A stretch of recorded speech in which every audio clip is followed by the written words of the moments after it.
Hello, and welcome to our mini recital, which we have called Douce Memoire, Sweet Memory, after the song by Pierre Sandrin, which was one of the most popular and frequently arranged pieces of the Renaissance.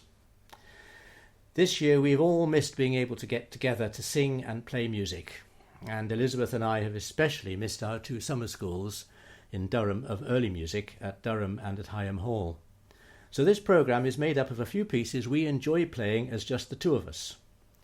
They're all arrangements into two parts, either reduced down from more voices, or in one case, two different arrangements of the same piece brought together. So the first piece is Douce Memoire, reduced from 4 parts to 2 by Antonio Gardane in a publication of 1578. And we're going to play it on bass Renaissance viol and bass recorder. Sweet memory of pleasure past, O happy age which begets such experience. That resolution which we shared and which protected us against our ills has now lost its power, destroying the aim of all my hope, serving as a pitiful example to all. When happiness is at an end, misfortune comes at a stroke.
Our next piece, Italian Madrigal, Io vorrei Dio d'amore, is a 3-part piece, possibly by Giacomo Fogliano. In 1542, Silvestro Ganassi published his treatise Regula Rubatina, a manual of playing the viola da gamba and of playing the lute. He set out this madrigal with the 2 lower parts arranged to be played on the viol. He suggested that a player could sing the top line while playing the other 2. A little beyond my skill, so Philip is playing the top line. And the words are, O God of love, I would that you sent me comfort, or that you found me another to be my wife, who would be faithful and true to me, and who would give herself to me in love as completely as she whom the envious hand of death has snatched from me. And for this I'm still on the Renaissance viol and Philip is playing the Renaissance flute.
And now the piece that we've put together from two originals.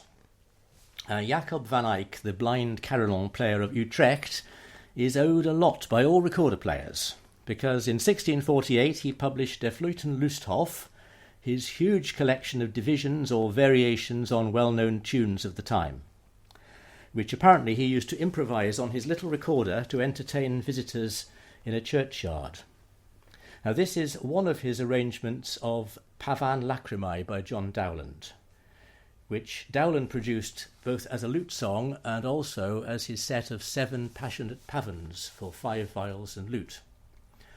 The song is Flow My Tears, probably the ultimate in Elizabethan melancholy. Flow my tears, fall from your springs. Exiled for ever let me mourn, where night's blackbird her sad infamy sings. There let me live forlorn. Never may my woes be relieved, since pity is fled, and tears and sighs and groans my weary days of all joys have deprived. Hark, you shadows that in darkness dwell, learn to contemn light. Happy they that in hell feel not the world's despite. Now I've read that described as very bad poetry, which it may or may not be, but it is a wonderful tune, a beautiful piece of music, and we found that a really effective duet can be produced by combining the unaccompanied Van Eyck divisions with the bass part from Dowland's consort version. The original Van Eyck is of course for descant recorder, which is how most recorder players play Van Eyck and how we've always done it before. But we found that if I actually play it on a G alto recorder using the same fingerings as on a descant, it comes out a fourth lower, and so the bass viol can then play the same notes as in the Dowland consort version, which is much more resonant and generally sounds better.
we're moving forward to the end of the 17th century, and Elizabeth has changed to her Baroque viol with 7 strings, and we're also going to be playing at low pitch, so anybody with perfect pitch is going to hear that things have gone a semitone down.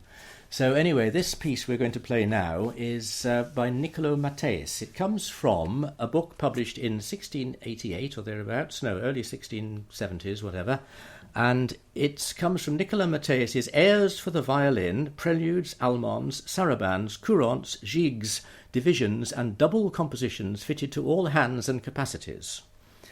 And Niccolo Matteis was a famous violin player from Naples who came to London in the early 1670s, and he seems to have made his living by giving public concerts, which was a bit unusual in those days. John Evelyn, the diarist, heard him play and said, "He had a stroke so sweet, and made it speak like the voice of a man, and when he pleased, like a consort of several instruments. He did wonders upon a note, and was an excellent composer also." So the piece we're going to play, and I'm going to be playing the descant recorder, is called Ground After the Scotch Humour. So it's a repeated ground bass on which I play a lot of fast notes. I don't think we need to take this piece too seriously, really. It's just a bit of fun. What's particularly Scotch about it, I really don't know. There are a couple of Scotch snaps in it, but that's about the only thing I can see. Okay, Ground After the Scotch Humour by Niccolo Matteis.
To finish with an arrangement, or several arrangements, of an arrangement.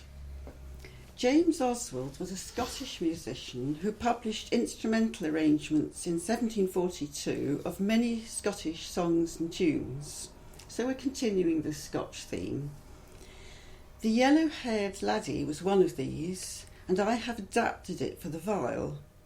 We follow this with Oswald's duet version, with Philip playing the tune and me on Oswald's bass, and my added harmony part on the repeats. And finally, Philip plays the variations with me back to playing the bass. So the Yellow-Haired Laddie.